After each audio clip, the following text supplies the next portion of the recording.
और हमें उम्मीद है कि सेकुलर फोर्सेस और जो हम भाईचारा एक दूसरे से मिलकर के चलते हैं, जो हमारे देश की पहचान है, ये हमारे देश के सेकुलरिज्म से खिलवाड़ कर रहे हैं। और वो भी इलेक्शन कमीशन से मिलकर के, जो कॉन्स्टिट्यूशनल बॉडी है। यहां तो हो ही रहा है, लेकिन उत्तर प्रदेश में इससे ज्यादा वोट काटने का काम कर रहे हैं। मुझे खुशी है कि दीदी ने ईडी को हरा दिया और Bharatiya Janata party pen drive का पेन नहीं भूल पा रही है। वो भारतीय जनता पार्टी ये भूल गए हैं कि यहां का प्रदेश दीदी के लीडरशिप में ये कल्चरल यूनिट है, पॉलिटिकल यूनिट नहीं है। ये नासमझी कर रहे हैं। यहां के लोग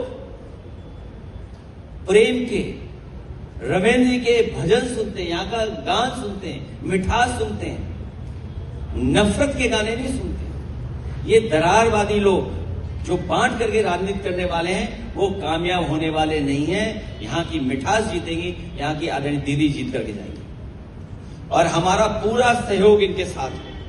अखिलेश जी, एक ही बात है, भाजपा और संगी साथी लोग ये नहीं जानते हैं कि बंगाल एक कल्चरल यूनिट है, ये पॉलिटिकल यूनिट नहीं है।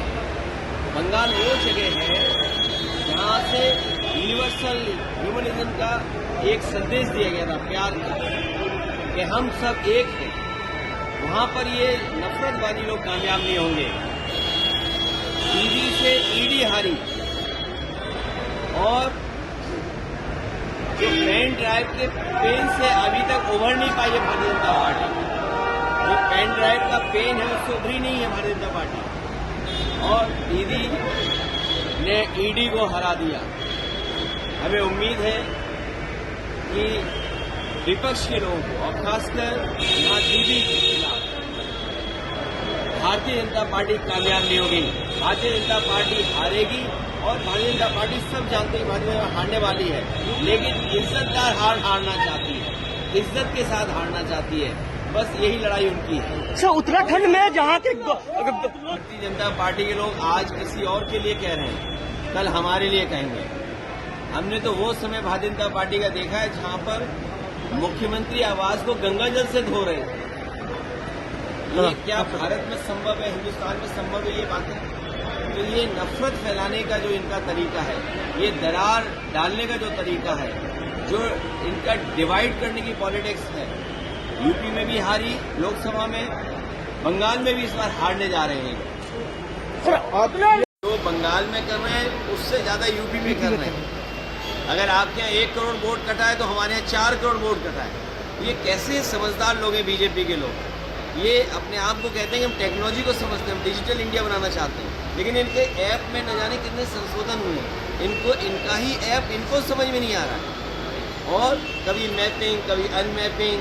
पहले मैपिंग किया तो इतने लोग वोट में आ गए, 1 करोड़ हमारे, फिर अनमैपिंग कर दिया 1 करोड़ वोट। आखिरकार इनको टेक्निकल सपोर्ट कौन दे रहा है? नहीं, ऐसा तो नहीं। बीजेपी को और इलेक्शन कमीशन को वही लोग टेक्निकल सपोर्ट दे रहे हों जिन्होंने इन्हें कभी इलेक्ट्रोल बॉन्ड दिए हों चंदे के नाम पर।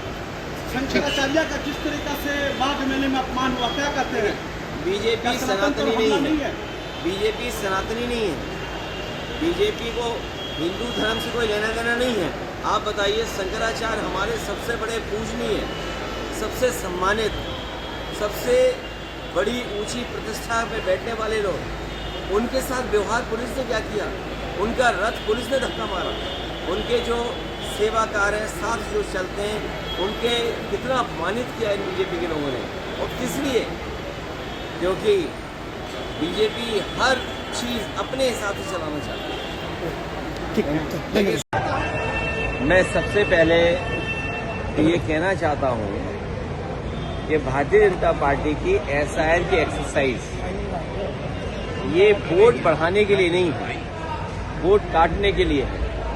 और जो कॉन्स्टिट्यूशनल बॉडी इलेक्शन कमीशन है, उससे हमेशा ये उम्मीद की जाती है कि वो निष्पक्ष होकर काम करें। जहाँ कहीं शिकायत हो, उन शिकायतों को दूर करें। लेकिन इधर ये देखने को मिला है, उत्तर प्रदेश हो, बिहार हो, आपका स्टेट वेस्ट बंगाल हो, जहाँ पर ये देखने को मिलता है ये वोट ज्यादा काटना चाहते हैं। और जो तरीका अपनाया गया है वोट काटने का। जहां पर बीजेपी हार रही है वहां वोट काटने का ज्यादा काम कर रहे हैं।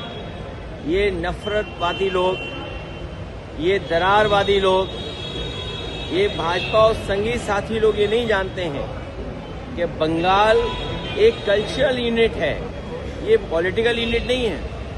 बंगाल वो जगह है जहां से यूनिवर्सल ह्यूमनिज्म का एक संदेश दिया गया था, प्यार का, कि हम सब एक हैं। वहां पर ये नफरतवादी लोग कामयाब नहीं होंगे। दीदी से ईडी हारी और जो पेन ड्राइव के पेन से अभी तक उभर नहीं पाई है भारतीय जनता पार्टी। जो पेन ड्राइव का पेन है उससे उभरी नहीं है भारतीय जनता पार्टी, और दीदी ने ईडी को हरा दिया। हमें उम्मीद है कि विपक्ष के लोगों को और खासकर यहां दीदी के खिलाफ भारतीय जनता पार्टी कामयाब नहीं होगी। भारतीय जनता पार्टी हारेगी और भारतीय जनता पार्टी सब जानते हैं कि भारतीय जनता हारने वाली है, लेकिन इज्जतदार हारना चाहती है, इज्जत के साथ हारना चाहती है। बस यही लड़ाई उनकी है। हमारे देश की लगभग 70 नदियां लेड पॉल्यूशन में अलार्मिंग है। हमारे देश की नदियों में यूरेनियम है।